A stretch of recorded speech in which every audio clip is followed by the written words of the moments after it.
굿바이 이재명의 저자 장영하 변호사 기자회견 1입니다. 이재명 후보는 눈물쇼, 사기쇼와 국민 의롱을 멈춰라. 본인은 굿바이 이재명의 저자로서 이재명 후보의 2022년 1월 24일 성남시 상대원 시장 유세에서 눈물쇼, 사기쇼로 또다시 국민들을 우롱하는 것에 분개하지 않을 수 없습니다. 모든 갈등과 욕설 파일의 근원이 성남시장의 공권력을 남용하여 친형 이재선을 정신병자로 몰아서 정신병원에 강제 입원시키는 문제에서 비롯된 사실이 명명백백하게 밝혀졌음에도 불구하고 이재명 후보는 여전히 친형 이재선은 정신이 온전하지 못했으며 반대파의 성남시의회 비례대표 공천주겠다, 이재명 쫓아내면 시의회 의장시켜주겠다는 작업과 유혹에 넘어가서 자신을 공격했다는 터무니없는 눈물쇼, 사기쇼로 고인된 친형 이재선의 명예를 심각하게 훼손했고 유족들의 아픈 가슴을 또다시 후벼 팠습니다. 국민들을 눈속임하여 어떻게든 표만 훔치면 된다는 일념으로 아무런 거리낌 없이 눈물쇼, 사기쇼에 구판을 벌인 것입니다. 유족들도 이재명의 성남시장 시절 망나니의 칼끝에 놓인 듯 마구 휘둘러대는 공권력의 칼에 가장인 이재선이 정신병원에 강제 입원 당할 뻔했었고 살아생전에도 이재명 성남시장은 입만 열면 거짓말을 짓거린다는 큰 소리로 외쳐댔다는 사실을 확인하고 있습니다. 친형 이재선에 대한 강제 입원 시도로부터 10여 년이 지나고 고인된 지금에도 유족들에게 진심 어린 반성은커녕 일말의 형식적 사과조차도 없이 오로지 권력만을 탐하여 국민들을 눈속임하려고 유족들의 가슴을 또다시 후벼 파는 뻔뻔한 거짓말을 짓거려 댄다는 것입니다. 어떻게든 강제 입원의 일념으로 물불을 가리지 않고 의도적이고 도발적인 쌍욕들을 짓거려 놓고 이제는 표를 얻기 위해서 그것을 감추려고 눈물쇼에 입만 열면 거짓말을 한다는 것입니다. 지금도 유족들은 고인 이재선의 선견 지명에 놀라워하고 있습니다. 여전한 이재명의 눈물쇼, 거짓말쇼에 유족들은 분개하고 있으며 거짓말에도 눈물이 필요하냐고 반문하고 있는 것입니다. 10년 전 이재선의 정신 상태가 멀쩡했다고 밝혀졌는데도 이재명에게 친형 이재선은 항상 미친 형이야만 할까요? 이재명은 무엇을 덮으려고 이재선을 미친 사람 취급을 하는 것일까요?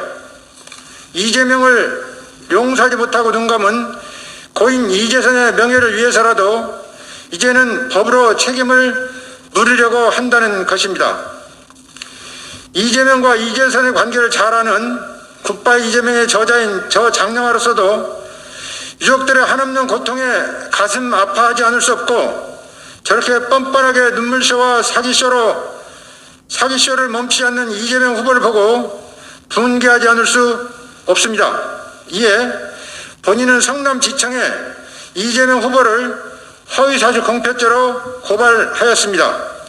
그런데 문제는 검찰개혁이라는 이름으로 검찰권을 형이화시키고 정치검찰로 눈치 보게 만들어서 정의의 사전은커녕 권력 비리를 감싸는 천병 역할을 마다하지 않는 문재인 정부, 민주당 정권의 검찰에 분노하지 않을 수 없다는 것입니다. 굿바이 이재명의 저자 장영하 변호사 기자회견 두 번째입니다. 이재명 후보, 민주당은 이재선의 정신병원 강제 입원 시도와 막말 욕설의 원인에 대하여 본인과 토론합시다. 본인은 굿바이 이재명의 저자로서 이재명 후보의 2022년 1월 24일 성남시 상대원 시장 유세에서 눈물쇼, 사기쇼로 또다시 국민들을 우롱하는 것과 이에 동조하는 민주당의 치졸한 행태를 더 이상 바라볼 수 없습니다. 이재명 후보와 민주당은 고 이재선의 정신병원 강제 입원 시도에 관한 사항이나 그 원인, 지난번 본인이 공개한 34개의 160분 분량의 욕설 파일, 추가로 공개된 2016년 2월 21일자 욕설 파일의 원인에 대하여 더 이상 거짓말로 국민을 우롱하지 말고 그 진실된 원인에 대하여 이재명 후보 본인이나 그 대변인 등 어느 누구와도 때와 장소를 불문하고 본인과 토론하여 국민들께 그 실체를 제대로 밝힐 것을 제안하는 바입니다. 단언컨대 이재명 후보와 그 대변인 등 측근들은 물론 민주당의 어느 누구도 본인과 이재선의 정신병원 강제 입원 시도 및 욕설 파일의 원인에 대하여 본인의 토론 제안에 온갖 구실로 불응할 것이 틀림없습니다.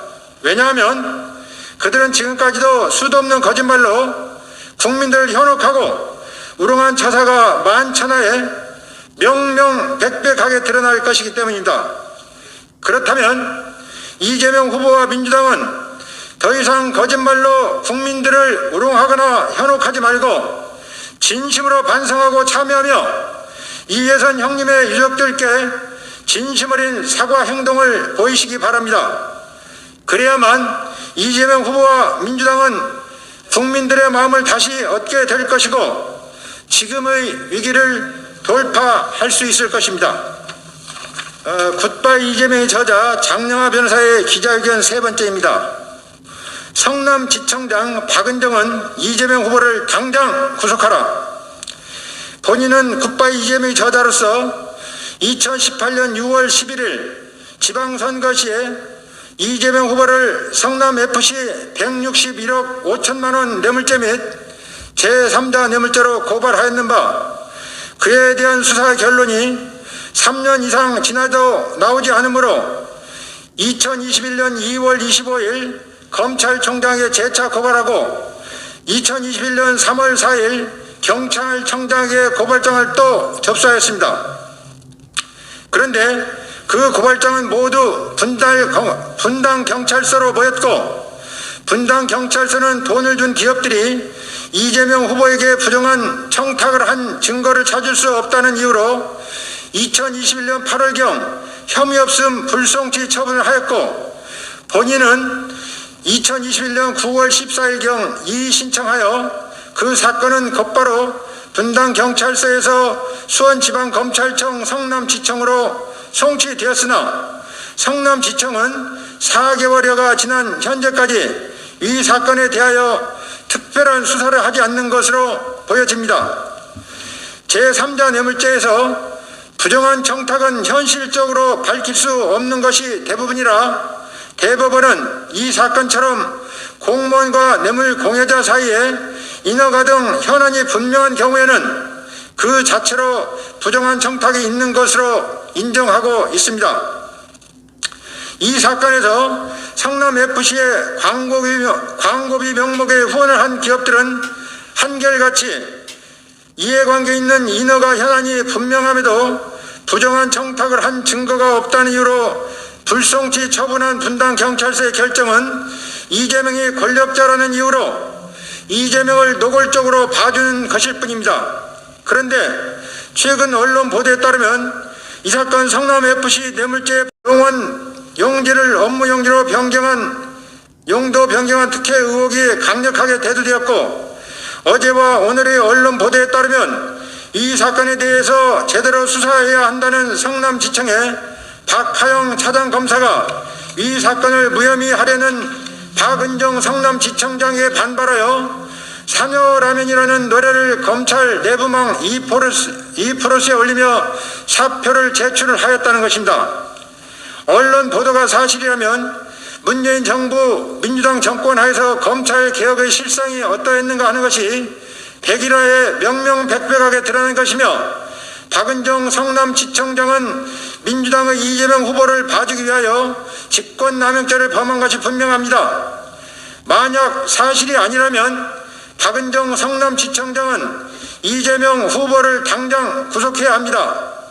성남FC 제3자 뇌물죄는 돈을 준 기업들의 이해관계가 성남시장의 인허가와 직접적으로 관련되어 있기 때문에 현재까지 수집된 증거만으로 이재명에 대한 구속영장을 청구해도 구속영장이 발부될 사안이요, 공소를 제기하면 수뢰액 1억 원이면 법정형이 10년 이상의 징역이기 때문에 161억 5천만 원을 수뢰한 이 사건에 대한 유죄 판결이면 적어도 10년 이상의 실형이 예상되기 때문입니다. 따라서 박은정 지청장은 이재명 후보를 당장 구속해야 합니다.